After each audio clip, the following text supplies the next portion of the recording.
Shalom y bendiciones a todos los hermanos de Teshua TV. Estamos contentos de regresar nuevamente con nuestra carta a los Efesios. Hemos explorado el contexto cultural, contexto arqueológico, estamos viendo el contexto social de la carta para entender un poquito más el mensaje. El video pasado vimos acerca de los lectores antes y después del Mesías, enfatizando el cambio, el estatus de cambio que hubo en el después. Hoy vamos a ver el capítulo número 3, así es que acuérdense, estamos estudiando acerca de este libro que se llama, es este libro, se llama Comentario del Social, Ciencias Sociales de las Cartas Paulinas, Deuteropaulinas, y también vamos a ver este que se llama el Sonderbann. El Sonderbann, comentario ilustrado Sonderbann, volumen 3, que también habla de la carta a los Efesios. Pero vamos a ver aquí. Nos quedamos en el capítulo 3, vamos a hablar capítulo 3, versículo 1 al 13. Vamos a cubrir el capítulo, ¿ok? Dice aquí, digresión. ¿Qué es una digresión? Antes de continuar, ¿qué es una digresión? En la definición, se llama digresión al acto y resultado de irrumpir el hilo de un discurso mediante la introducción de elementos que carecen de un vínculo directo con el tema central. La digresión, por lo tanto, atenta contra el desarrollo habitual del contexto. Aquello que se introduce no mantiene un nexo cercano con el asunto que se estaba tratando, con lo cual puede hacer que el oyente se pierda y deje de prestar atención. Entonces, puede decirse que la digresión implica un cambio de temática que afecta temporalmente al discurso. El hablante puede recurrir a la digresión para hacer alusión a un acontecimiento diferente o paralelo, regresando luego al tema principal. Entonces, con esta definición de digresión, vamos a entender por qué en el capítulo 1 y capítulo 2 nos está hablando de lo que es la obra redentora de Dios a través del Mesías. Pero después empieza a hacer un cambio de tema y centrarse en lo que es los gentiles, para después capítulo 4, 5 y 6 volver a regresar al tema. Entonces la carta de Efesios en sí tiene cambios de temas que, si no entendemos que estos temas van a tener una relación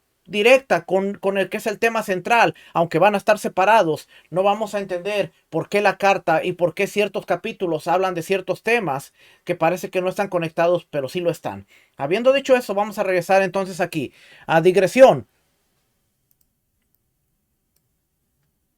Digresión, dice, digresión, el apóstol Pablo anunciando el misterio del Mesías entre los no israelitas. Notas textuales, Efesios 3 del 1 al 13. Vamos a leerlo para después entender un poquito esto. Por esta causa, yo Pablo, prisionero del Mesías Yeshua, por vosotros los gentiles, si es que habéis oído de la administración de la gracia de Dios que me fue dada para con vosotros, que por revelación me fue dada el misterio.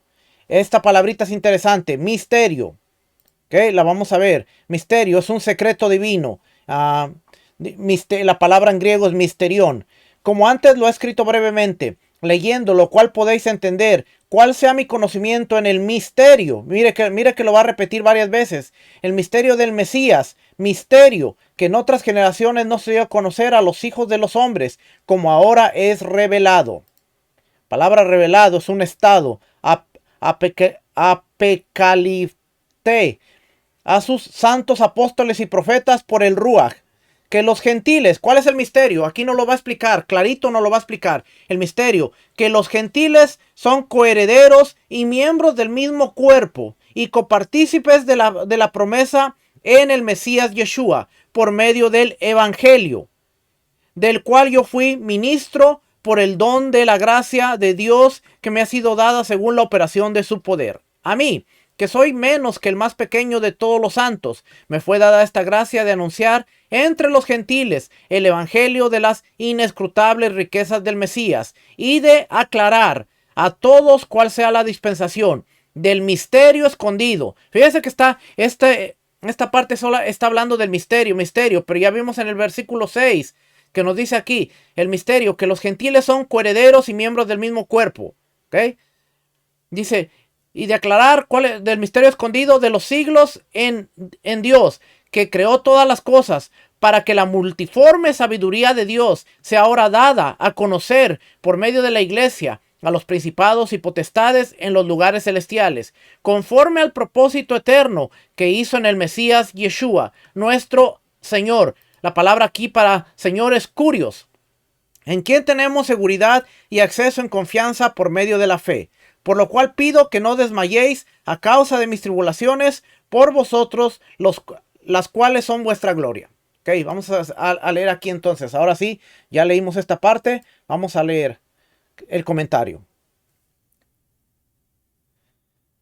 Y en el comentario dice, esta es la segunda de las dos digresiones. Acuérdense, ya vimos que es digresión de esta sección de la carta. La primera fue en el capítulo 1, versículo 20 al capítulo 2, versículo 22. La resurrección del Mesías.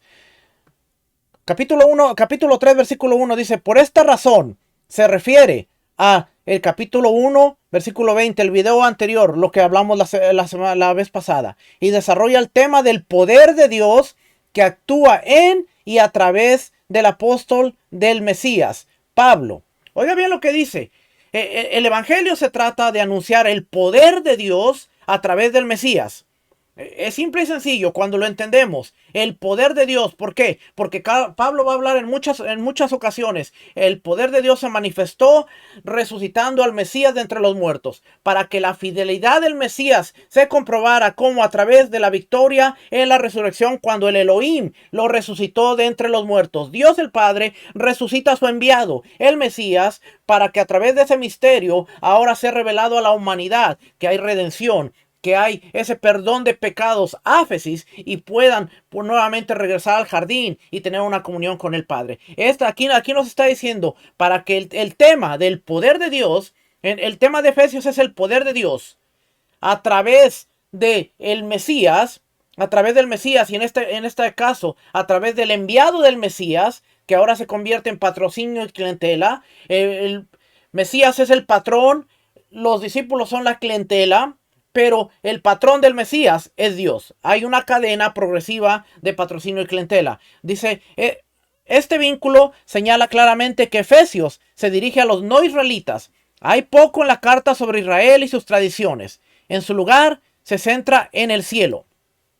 No nos habla mucho acerca de Israel, sus tradiciones, el judaísmo del segundo templo como tal. Pero dice, del versículo 2 al 4, he aquí una interpretación. Aquí donde dice, si es que habéis oído de la administración de la gracia de Dios que me fue dada para con vosotros, que por revelación me fue declarado el misterio, como antes lo he escrito, leyendo lo cual podéis entender cuál sea mi conocimiento en el misterio del Mesías. He aquí una interpretación del episodio presentado por Pablo en Gálatas 1, versículo 15 al 16. Pero cuando agradó a Dios, que me apartó desde el vientre de mi madre y me llamó por su gracia, revelar a su Hijo en mí, para que yo le predicase entre los gentiles, no consulté enseguida con carne y sangre. Ese es el misterio. Un misterio del Mesías. Se refiere a algo hasta ahora desconocido, como se explica en el versículo 5 y 6, en donde dice que no había sido manifestado. Pero dice que los gentiles son coherederos del mismo cuerpo y copartícipes de la promesa del Mesías en Yeshua. Han llegado, dice, los no israelitas, es decir, el misterio, los no israelitas han llegado a ser coherederos, miembros del mismo cuerpo y partícipes de la promesa en el Mesías Yeshua por medio del Evangelio. Vamos a continuar una vez que salga la traducción. Ok, después versículo 7 al 10. Está explicando del misterio, ya lo leímos. Este misterio sobre la unión de todos los grupos humanos, israelitas y no israelitas, oculto por el Dios creador desde el principio, se revela ahora también a los gobernantes y autoridades en los lugares celestiales. Este misterio, ¿cuál es el misterio? El propósito eterno de Dios se ha realizado por medio del Mesías Yeshua, dando el resultado, el acceso a Dios mediante la fe en él. Ese es el misterio Y ahí lo tiene nuevamente. El propósito el misterio es un propósito eterno de Dios. ¿Cuál es? ¿Cuál es? Ya se ha realizado por medio del Mesías Yeshua, dando como resultado a través de la fidelidad del Mesías. Dios lo resucita, lo levanta de entre los muertos y ahora como resultado hay un acceso directo mediante la fe y la fidelidad en el Mesías. Teniendo la misma fidelidad que Yeshua, ahora creemos que nosotros también tenemos acceso al Padre. La entrada al jardín del Edén se ha abierto de nuevo para que la humanidad pueda regresar al Padre. Por eso Yeshua dijo, yo soy la puerta, yo soy el camino, la verdad y la vida. Nadie va al Padre sino a través de mí. Timoteo, hay un solo mediador entre Dios y los hombres. Yeshua el hombre. Hay un solo mediador. Ese es el misterio, que a través de él la humanidad tenga acceso nuevamente al Padre. Del 14 al 21, la intercesión por la humanidad de los fieles con el Mesías. Vamos a esperar que salga la traducción aquí. Del 14 al 21. Vamos a leer. Por esta causa doblo mis rodillas ante el Padre de nuestro Señor Yeshua el Mesías, ante el Padre de nuestro Señor Yeshua el Mesías, de quien toma nombre toda familia en los cielos y la tierra, para que os dé conforme a las riquezas de su gloria, el ser fortalecidos con poder en el hombre interior por su espíritu, por su ruach, para que habite Mesías por la fe en vuestros corazones, a fin de que arraigados y cimentados en amor, seáis plenamente capaces de comprender con todos los santos cuál sea la anchura, la longitud, la profundidad y la altura, y de conocer el amor del Mesías, que excede a todo conocimiento, para que seas llenos de toda la plenitud de Elohim. Y aquel que es poderoso, oiga bien, y aquel que es poderoso para hacer todas las cosas mucho más abundantes de lo que pedimos o entendemos, según el poder que actúa en nosotros, a él sea la gloria en la iglesia, en Cristo, en Mesías Yeshua, por todas las edades, por los siglos de los siglos. Amén. Y ahí termina el capítulo. Vamos a ver aquí que dice. Dice, una segunda intercesión para los lectores que se empoderen, se llenen y se iluminen. El versículo 20 al 21 es una doxología, alabando a Dios por su poder cósmico que actúa entre los miembros del grupo del Mesías, de Yeshua. La alabanza es para Elohim, que actúa a través de Yeshua. Y aquí regresamos al capítulo 4. Pero ahora vamos a ver el Sonderban, ya lo que hablamos también en esta misma parte. Y vamos a ver Sonderban, aquí del capítulo 3 en adelante. Hoy estamos viendo el capítulo 3. Dice, el misterio apostólico. Pablo comienza a relatar a estos creyentes de Asia Menor cómo ha estado rezando, orando por ellos, pero hace una brusca digresión, también usa el mismo término, y explica la naturaleza de su ministerio como apóstol. El prisionero del Mesías Yeshua, por primera vez en esta carta, Pablo hace referencia explícita al hecho de que está encarcelado, ha sido detenido y está a la espera de juicio por causa de su misterio, por causa de su ministerio, por la causa del Mesías. La administración de la gracia que me fue dada, administración o economía, es una palabra pintoresca tomada de la gestión de los asuntos cotidianos de la vida de un hogar, oikos. El administrador, el oikonomos, era una persona que gestionaba una finca de acuerdo con los deseos del propietario, como por ejemplo Lucas 16, de 2 al 4. Entonces ella llamó y le dijo, ¿qué es esto que oigo acerca de ti? Da cuenta de tu mayordomía, porque ya no podrás ser mayordomo. Entonces el mayordomo dijo para sí, ¿qué haré? Porque mi amo me quita la mayordomía. Cavar no puedo, mendigar me da vergüenza. Ya sé lo que haré para que cuando se me quite la mayordomía, me reciban en sus casas. Ahí está el término oikomos. Pablo se compara con este funcionario doméstico al que se le había confiado una importante responsabilidad y que en última instancia será llamado a rendir cuentas por el propietario. Pablo se ve a sí mismo como un administrador de la gracia de Dios manifestada en su maravilloso plan de salvación. Como ya escrito brevemente, dice el versículo 3, Pablo no está hablando de una carta diferente, sino de lo que ya ha escrito hasta este momento. Quiere decir capítulo 1 y capítulo 2.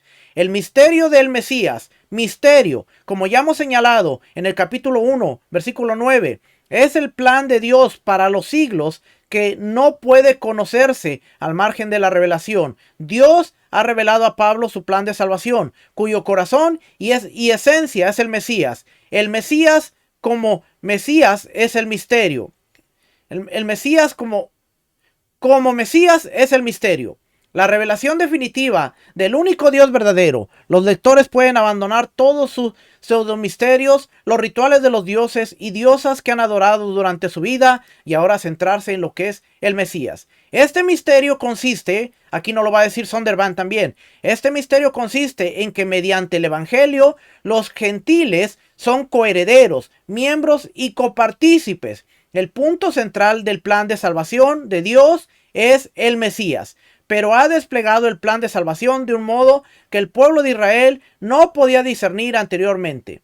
Dios ha reunido a judíos y gentiles en una entidad corporativa dinámicamente unida a el Mesías. El triple énfasis en juntos pone de manifiesto que esta eliminación de cualquier distinción es el cambio radical en la forma en que Dios lleva la salvación a las personas.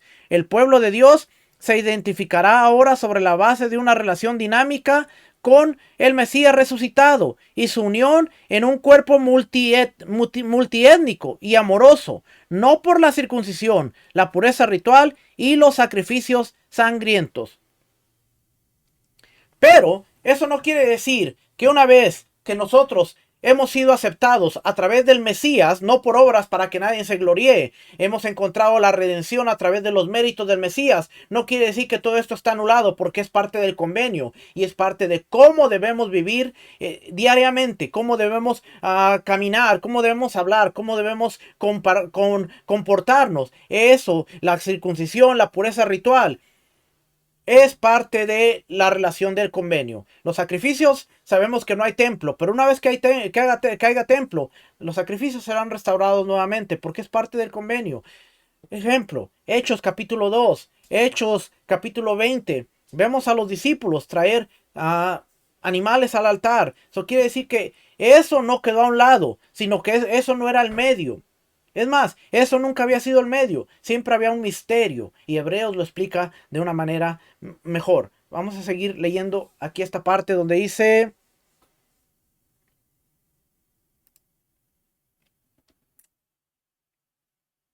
me hice siervo de este evangelio, en consonancia con la imagen de sí mismo como administrador de una casa. Pablo caracteriza su ministerio como el de un siervo, diacobos, que está a las órdenes de su amo.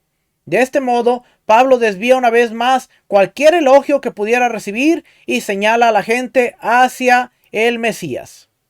La multiforme sabiduría de Dios debe darse a conocer a los gobernantes y autoridades en los reinos celestiales. Los principados y potestades malignos habían intentado frustrar el plan de redención de Dios, inspirando a los gobernantes humanos para que dieran muerte al Mesías. Subestimaron profundamente la increíble sabiduría de Elohim, de Dios, porque fue mediante la muerte sacrificial de Yeshua en la cruz que Dios puede ahora perdonar los pecados de la humanidad y quitar así el poder de Satán para acusar justamente. Judíos y gentiles, antes sometidos a la esclavitud de los espíritus elementales del mundo, ahora han sido redimidos. Y nos habla de Gálatas capítulo 4, versículo 3 y el 5. Antes también nosotros, cuando éramos niños, estábamos en esclavitud, bajo los rudimentos del mundo. Pero cuando vino el cumplimiento del tiempo, Elohim envió a su Hijo. Dios envió a su Hijo, nacido de mujer y nacido bajo la ley, para que redimiese a los que estaban bajo la ley, a fin de que recibiésemos la adopción de hijos. Interesante. La existencia misma de la iglesia proporciona un testimonio constante al reino angélico maligno de la extraordinaria sabiduría de Dios.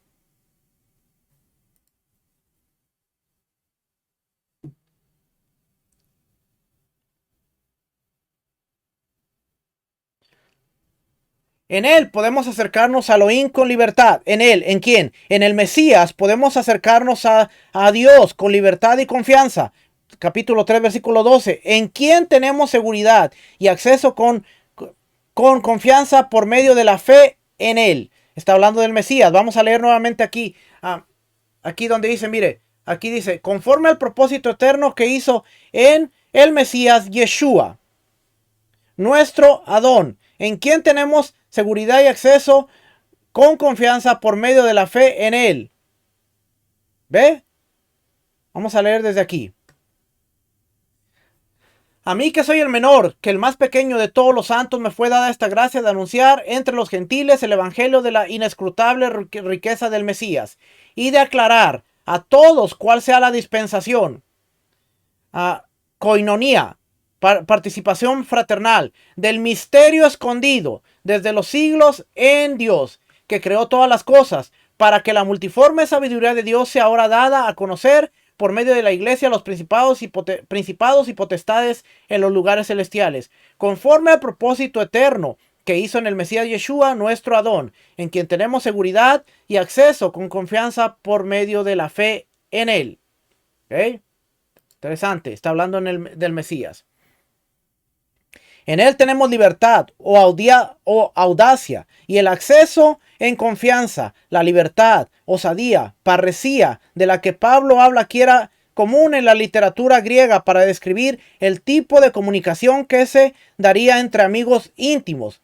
Uno puede dirigirse a un amigo abiertamente, con franqueza y confianza. Acceso, prosasigoge, se repite ahora desde el capítulo 2, versículo 18. Los creyentes no solo tienen derecho a acercarse a Dios, sino que pueden hacerlo con franqueza y libertad, de forma parecida a cómo se dirigía a un amigo íntimo. Por eso, Yeshua dijo, todo lo que pidieres al Padre, pídelo en mi nombre. Cuando nosotros oramos, nos presentamos a través de los méritos de Yeshua, porque a través de Él tenemos acceso, podemos venir, podemos presentarnos, podemos estar delante del Rey.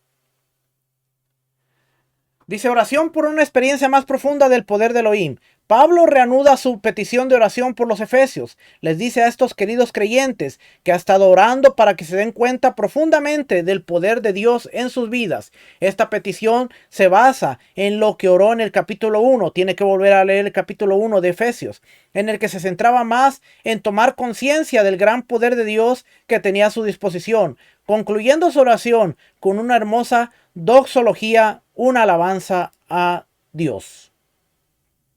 Me arrodillo ante el Padre. Es una de las pocas veces que Pablo describe su postura en oración. Arrodillarse era un símbolo de profundo respeto por la persona a la que se dirigía. Oiga bien, era un símbolo profundo respeto por la persona a la que se dirigía.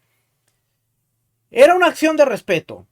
Por eso, si no entendemos que es postrarse, era una acción de respeto. No vamos a entender lo que dice Filipenses, para que en el nombre de Yeshua toda rodilla se postre, toda rodilla se doble.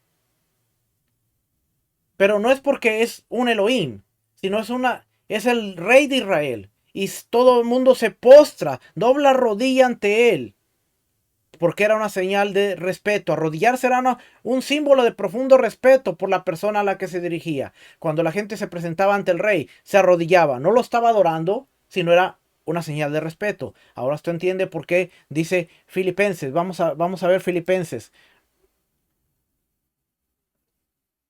Ya voy a terminar, ¿ok? Solo quiero dejar en claro estas cositas porque a veces nos confunde cuando no entendemos esta partecita.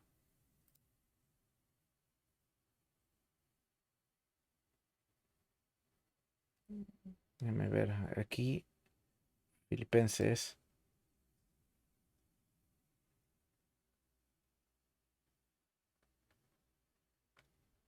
Filipenses, aquí está. Completar. Y está, versículo 8. Y estando hecho semejante. Vamos a leer aquí.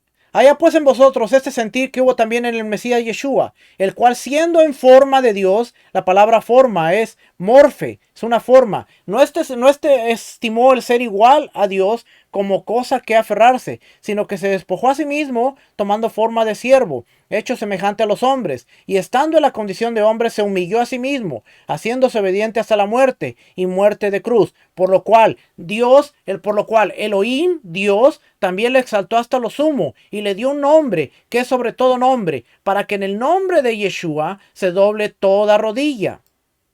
Se doble toda rodilla. Doblar, reflexionar la rodilla. De todos los que están en el cielo y en la tierra y debajo de la tierra, y toda lengua confiese que Yeshua el Mesías es el Curios para gloria de Dios, para gloria de Teos el Padre. Yeshua el Mesías es el amo para la gloria de Dios el Padre. Más claro no puede estar. ¿Ok? Pero regresamos aquí. El hombre con lepra rindió a Yeshua este respeto cuando se arrodilló ante él y le pidió la curación. Pablo se arrodilló en la playa y oró con los líderes de la iglesia en Efeso la última vez que los vio. Cuando Jesús oraba, a menudo se ponía de pie y miraba al cielo. Ver Marcos 7:34, Juan 17:1.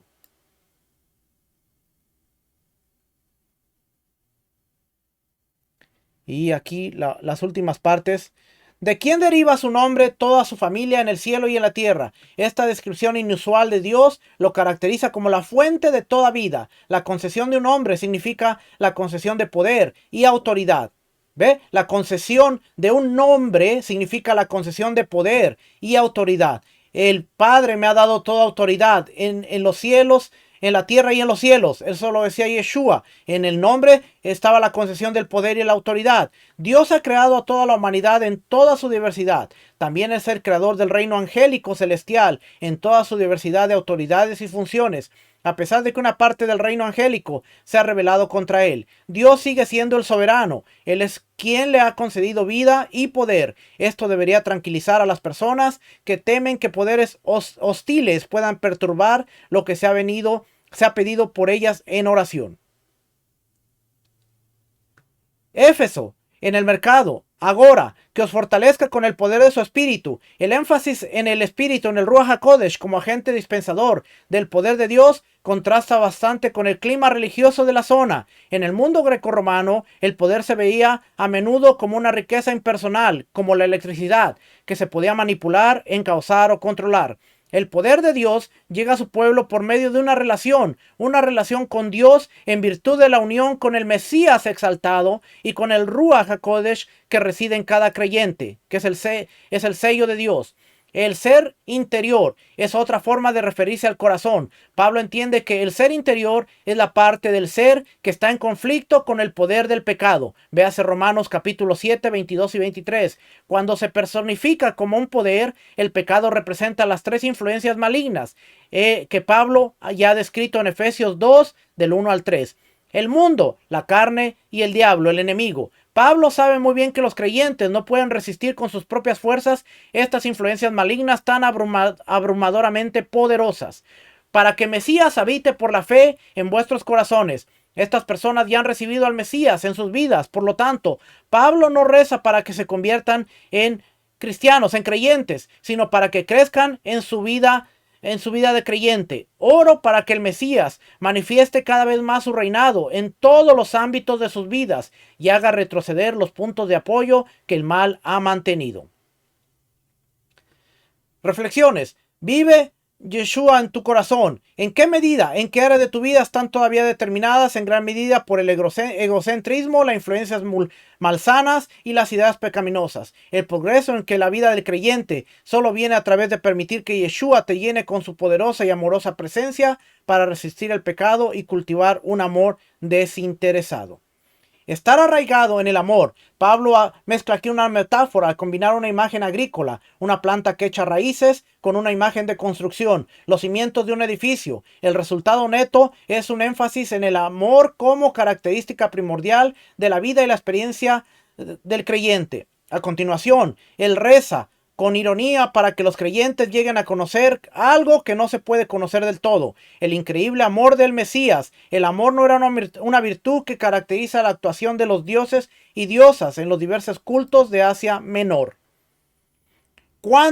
cuán ancho, largo, alto, profundo es el amor del Mesías. El amor del Mesías no figura en el texto griego. Es cuestión de interpretación decir cuál es el objeto de los 4 términos dimensionales. La mayoría de los comentaristas han sugerido que se trata de amor, debido al énfasis que se pone en el amor en el contexto circundante. Sin embargo, se podría argumentar que se trata de una referencia a la inmensidad del poder de Dios.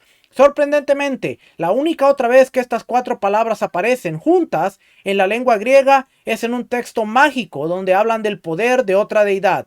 Es muy posible que los lectores estuvieran familiarizados con esta expresión como forma de ensalzar el poder de un Dios. Entonces quiere decir que esa expresión, si habla del poder de Dios, cambia, porque ahora nos estaría hablando de seáis plenamente capaces de comprender con todos los santos cuál sea la anchura, la longitud, la profundidad y la altura, y de conocer el poder de Dios a través del amor del Mesías. Algo así debería sonar.